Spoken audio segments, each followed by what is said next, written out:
The attitude of people in Hollywood is disgusting, especially at Marvel. They keep trying to pick writers who are pro-women and screw men. They keep allowing stories to be written where the women are gods and the men are trash, and the direction that the MCU's been going in isn't really appealing to me as a woman. I don't need a superhero film to tell me that I can be a strong, independent female if I want to be. I watch these movies for enjoyment and entertainment, but apparently, the Black Widow movie could have featured other Avenger cameos, but it didn't because Natasha doesn't need the boys.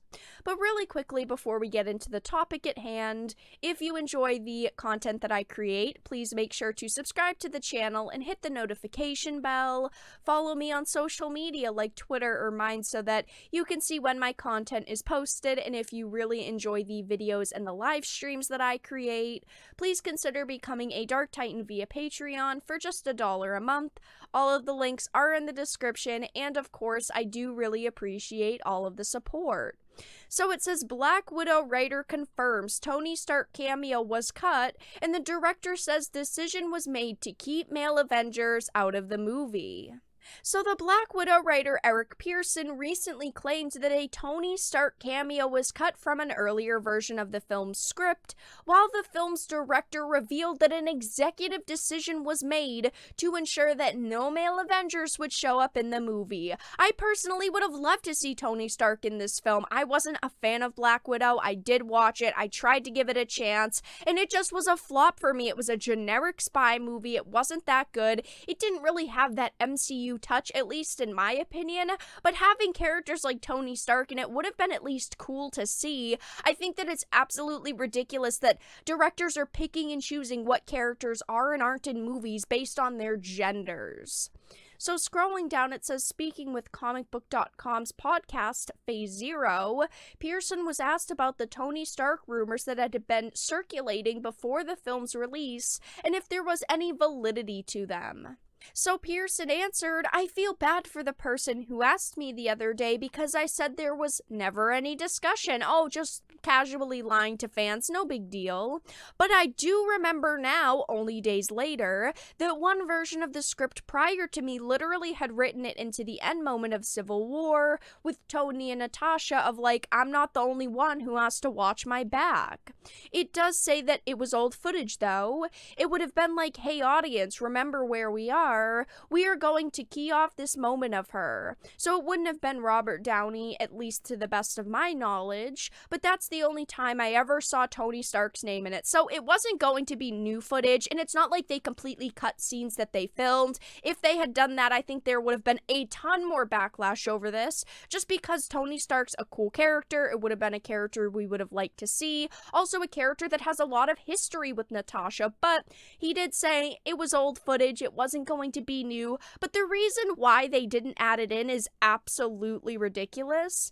It says, he then recalled, I remember when those rumors came out. I was in London in our office room and I just looked around and I was like, are we gonna be doing that? I have the script right here and Tony Stark's not in it. And everyone was like, no, did you see anything? We didn't go in that direction.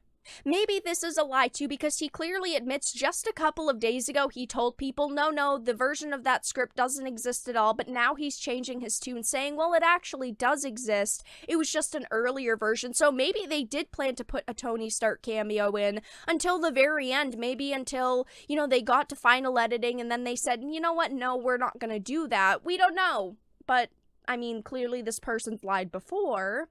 It says Pearson confirmed that there was indeed a Tony Stark cameo using Civil War footage in an earlier script, and Black Widow director Kate Shortland revealed in an interview with Total Film that Kevin Feige made the executive decision to ensure no male Avengers were showcased in the film. I mean, this is absolutely ridiculous. This is on another level. We knew that Black Widow was gonna, feature women empowerment and it was gonna reference the Me Too movement, but they're clearly saying, oh, we just didn't want any men in this film. Natasha's got a long history with men in the MCU, and Black Widow's never been a character who's just stood on her own. She's always had someone at her side, and that shouldn't be viewed as an awful thing. The men in the MCU are just as important as the women, and there's There's plenty of room for characters, so why does one movie need to be women only and another movie say, hey, men are allowed in this film? It's like middle school lunch tables the way that Marvel treats characters now. Only Phase 1 characters can sit at this table, but only the Asgardians can sit at this other one. Don't accidentally sit at the table where the villains are. I mean, this is absolutely ridiculous. It says that they explained initially there was discussions about everything, about all of the different characters. What we decided was, and I think that Kevin was really great, he said she doesn't need the boys. We didn't want it to feel like she needs the support. We want her to stand alone, and she does. If you can't take a strong female protagonist and add strong men to the story because you're afraid the men are gonna shadow the women, it's your fault that you can't write a good female character. There are no excuses, zero excuses as to why you can't have strong men and women in a movie. As a female, I don't need only strong female characters to reaffirm my independence and strength as a woman. I can take the same aspects from a male character just as well. Male characters can teach me the same exact lessons. That's like saying father figures can't teach girls good lessons about ourselves and they can't, tell us specific things in life because their gender is wrong. That is ridiculous. It is ridiculous to make people think that women don't need men. We need men just like men need women. That's the way that the world works.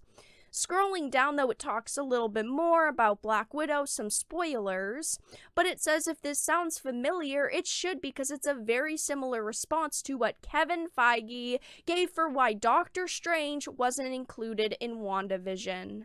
I just think that this whole mentality Marvel has right now where it's men versus women is absolutely disgusting.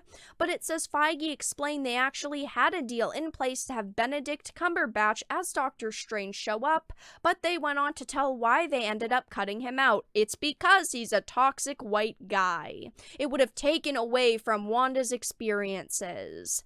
It says some people might say, oh, it would have been cool to have him, but it would have taken away from Wanda. We didn't want the end of the show to be commoditized to go to the next movie. Here's the white guy. Let me show you how your powers work. You'd think if they really wanted everything to be interlinked, and you really think if they wanted everything to make sense and kind of mesh together, that they would put Doctor Strange into WandaVision, because we know that Wanda is going to be in Doctor Strange Multiverse of Madness. It's just like they say one thing and they do another. They're so worried about overshadowing the women that they've decided to basically bury all the male characters. I hate that. I just want to see good characters interacting with each other, good stories, and unfortunately Black Widow was a bad movie, and now we know we could have seen this cool Tony Stark cameo, but we didn't because we didn't want, to add men into the Avengers movie. At least that's what the director was saying. But, yeah, that's all that I really had to discuss in this video. Let everyone know your thoughts in the comment section down below. If you enjoyed it, please make sure to give it a like, share it, and subscribe to the channel. And of course, if you didn't, make sure to give it a dislike. I appreciate your support either way, but I will talk to you all again in the next video really soon.